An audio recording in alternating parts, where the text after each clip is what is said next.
주를 향한 나의 열정, 나의 열정 멈출 수 없습니다.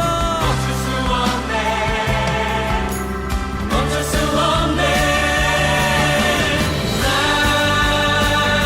기쁨에 춤추리. 내 모든 슬픔 바꾸셨네. 나 기쁨에 춤추리. 내 모든 삶 주 안에 있네. 할렐루야. 주 날 구원했으니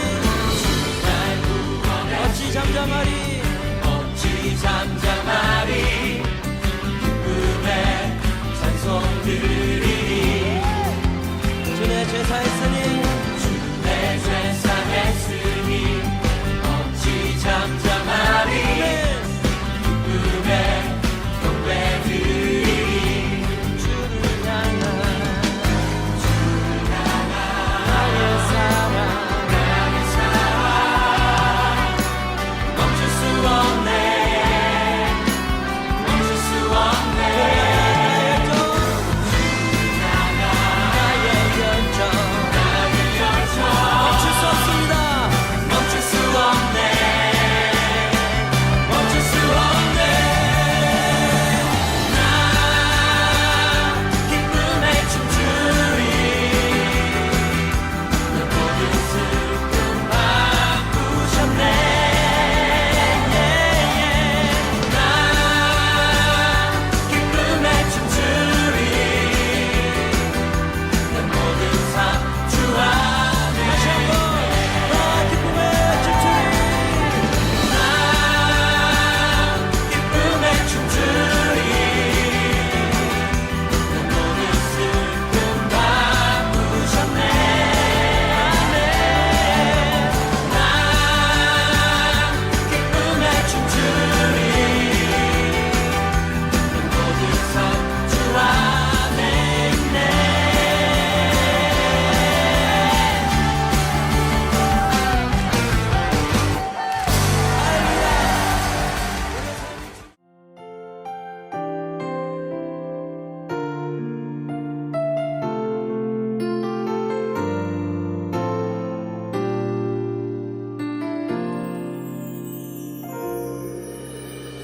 나는 하나님을 예배하는 예배자입니다. 내가 서 있는 곳 어디서나 하나님을 예배합니다. 내 영혼 거룩한 은혜를 향하여 내 마음 완전한 하나님 향하여 이곳에서 바로 이 시간 하나님을 예배합니다. 자, 설교 시간입니다. 오늘은 또 어떤 말씀을 가지고 우리 함께 나눠볼지 살펴보도록 할게요. 오늘은 에스라 7장 10절 말씀입니다. 함께 읽도록 하겠습니다. 에스라가 여호와의 율법을 연구하여 준행하며 율례와 규례를 이스라엘에게 가르치기로 결심하였었더라. 아멘. 오늘은 하나님의 말씀을 가까이 하기로 결심해요 라는 제목을 가지고 함께 나눠보도록 할게요. 우리 친구들 불 하면 무엇이 떠오르나요? 여기 화면에 나온 것처럼 소방관이 떠오를 수 있고요. 무대 하면요. 가수, 아이돌 또는 연극 배우 이런 사람들이 생각날 수도 있겠죠. 우리는 누군가를 생각할 때 그 사람의 특징이 바로바로 떠오르는 경우가 있어요. 만약에 십자가 하면 예수님이 떠오르죠. 우리 각자의 이름은요? 하나님께서 우리 친구들을 생각하셨을 때 꼭 이것이 같이 생각났으면 좋겠습니다. 하나님께서 오늘 본문에서 에스라를 보실 때 바로 이것을 생각해 주셨는데 바로 여호와의 율법, 하나님의 말씀이에요. 많은 것들이 있을 수 있지만 그 중에서 말씀을 빼놓고는 말할 수 없습니다. 왜냐하면 하나님의 자녀는 늘 하나님의 말씀을 따라 사는 자이기 때문이에요. 하나님의 자녀다운 삶은 말씀으로 가득한 삶이에요. 오늘 만날 하나님의 사람, 에스라는 바로 그런 사람, 하나님의 말씀을 잘 아는 사람이었어요. 그런데 지난주 말씀에서 이스라엘 백성들이 죄를 지어가지고 어떻게 되었는지 기억이 나나요? 유다 백성들은 나라를 잃고 바벨론의 포로가 되어서 살고 있었어요. 그런데 하나님께서 유다 백성들에게 다시 한번 기회를 주시고 바벨론을 물리친 페르시아의 고레스 왕이 유다 백성들에게 고향으로 돌아가서 무너진 하나님의 성전을 다시 지을 수 있도록 허락해 주셨죠. 하나님의 약속대로 이스라엘 백성은 고향으로 돌아왔습니다. 제단을 쌓아서 하나님께 예배를 드리고 무너진 성전의 기초를 쌓았어요. 성전을 완공하고 감사와 기쁨의 성전 봉헌식을 드렸어요. 이제 이스라엘 백성들은 다시는 과거의 실수를 하지 않을 것이라고 굳게 다짐했을 거예요. 우리가 잘못을 뉘우치고 다시는 똑같은 실수를 하지 말아야지 하고 다짐하는 것처럼 말이죠. 시간이 흐르고 이스라엘 백성들은 어떻게 되었을까요? 말씀을 통해 하나님이 왜 에스라를 이스라엘 공동체에 보내셨을지 함께 알아보도록 합시다. 하나님의 놀라운 도우심으로 고레스 왕을 통해서 이스라엘 성전을 다시 세울 수 있게 되었죠. 고향으로 돌아와서 다시 하나님의 성전을 지을 때 이스라엘 백성들 마음에는 이런 결심이 있었을 거예요. 나는 이전처럼 우상을 섬기지 않고 하나님만 잘 섬길 거예요. 말씀대로 살 거예요. 이런 결심이 있었을 거예요. 하지만 그 결심이 작심삼일처럼 오래 가지 못했어요. 결심을 지키지 못했으니까 아예 포기하고 말까요? 어떤 사람들은 이번 생은 망했어 하면서 주저하고 포기하기도 해요. 하지만 하나님은 포기하지 않으셨어요. 그래서 오늘 이스라엘 백성에게 하나님의 백성으로 다시 결심할 수 있도록 하나님이 준비하신 사람을 보냈습니다. 그것이 바로 에스라예요. 에스라는 바벨론에서 올라온 사람이었어요. 성전이 재건되고 나서 60년이라는 긴 시간 동안 이스라엘 백성은 고향에 돌아온 기쁨도 하나님만 섬기겠다는 다짐도 흐릿해져 가고 있었습니다. 그럼에도 하나님은 말씀에 능통한 사람을 준비하셨어요. 성경은 에스라를 말씀에 익숙하고 말씀에 완전한 사람, 말씀과 가까운 사람이라고 말하고 있습니다. 에스라는 오랜 포로 생활에도 신실하게 하나님의 백성으로 정체성을 지키면서 살았던 사람이에요. 하나님께서는 다시 이스라엘 공동체를 회복시키기 위해서 에스라를 보내셨는데 이때 왜 말씀에 능수능란한 사람을 보내셨을까요? 무너진 공동체를 이렇게 막 이끌고 우리 다시 일어납시다 이렇게 얘기하는 정비하는 리더가 아니라 말씀을 공부하는 학자를 보내셨어요. 그 이유가 뭐냐면 이스라엘의 백성이 회복되기 위해서는 하나님의 말씀이 핵심이기 때문이에요. 이스라엘 백성들이 하나님의 성전을 재건하는 동안 하나님은 백성들에게 율법을 가르칠 사람으로서 바벨론 땅에서 에스라를 준비시키셨어요. 하나님의 약속대로 이스라엘 백성들은 귀환해서 성전을 재건했지만 이 이방 종교의 영향으로 아직 영적인 성전을 짓지 못했어요.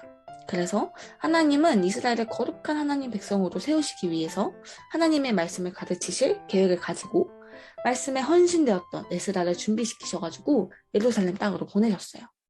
그리고 에스라를 통해 하나님은 이스라엘 공동체가 회복되도록 해주셨어요.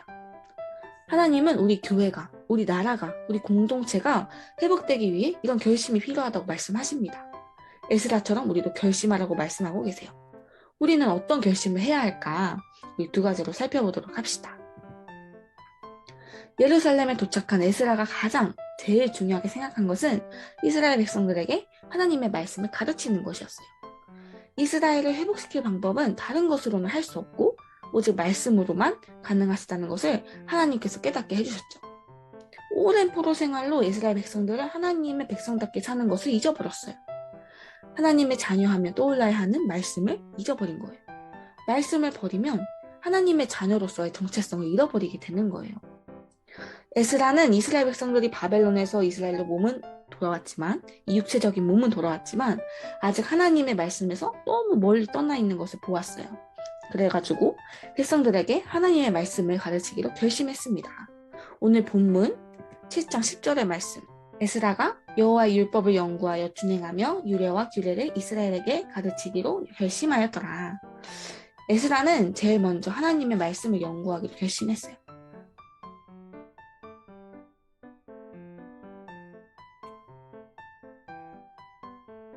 연구한다는 것은 하나님의 말씀을 기준으로 삼겠다는 거예요. 그래서 하나님의 말씀을 깊이 읽고 묵상하고 공부하는 것이에요. 왜 에스라는 하나님의 말씀을 연구하려고 했을까? 이미 고레스 칙령에 따라 고레스 왕의 명령에 따라서 스룹바벨이라는 사람과 함께 이 이스라엘로 돌아온 사람들이 많이 있었어요. 그들에 의해서 하나님의 성전이 지어지고 예배가 회복되었어요. 근데 그들의 삶에는 변화가 없었어요. 여전히 이방 사람들과 같이 죄를 짓고 우상을 섬기는 여인들과 결혼하고 같이 우상을 숭배했어요. 그 사이에 태어난 자녀들은 하나님이 누구신지, 신앙이 무엇인지 자신의 모국어, 자신의 언어도 모르면서 우상 숭배가 신앙인 줄 알면서 살아가는 사람들이 너무 많았어요. 성전이 회복되었지만 이스라엘은 여전히 이방인들과 같은 생활을 하고 있었던 거죠. 이제 그들에게 필요한 것은 하나님의 말씀이에요. 어떻게 사는 것이 하나님의 백성답게 사는 것인지 알기 위해서는 율법을 연구해야 했습니다. 예레미야를 통해서 하셨던 포로 귀환이 말씀 그대로 이루어지는 것을 보았던 에스라는 더 많은 말씀을 묵상하고 연구함으로 하나님의 뜻을 이스라엘 백성들이 깨닫도록 헌신하기로 결심을 했습니다. 하나님은 오늘 우리에게도 이런 결심이 필요하다고 말씀하고 계세요. 분명 예배는 드리고 있지만 그리스도인 하면 떠올라야 하는 모습이 내 모습과 잘 연결되지 않는지, 혹시 내가 이스라엘 백성과 같지는 않는지 오늘부터 다시 하나님의 백성답게 살기로 결정했으면 좋겠습니다. 하나님의 말씀을 내 입에, 내 생각에, 내 마음에 가까이 하기로 다짐했으면 좋겠어요. 그리고 하나님의 백성의 키워드인 말씀의 사람으로 살아가기를 축복합니다. 에스라가 또 한 가지 결심한 것이 있는데, 첫 번째는 말씀을 연구하는 것이고 다음은 말씀을 준행하고 가르치는 것을 결심했어요. 말씀을 아는 것으로는 충분하지 않아요. 연구하고 묵상한 말씀을 자신의 삶 속에서 지키기로 결심해야 합니다. 하나님의 말씀이 우리의 마음과 생각을 다스리면 우리 안에 더러운 생각을 버리고 모든 죄에서 돌이켜서 하나님이 원하시는 삶으로 변할 것이라는 확신이 에스라의 마음속에 있었어요.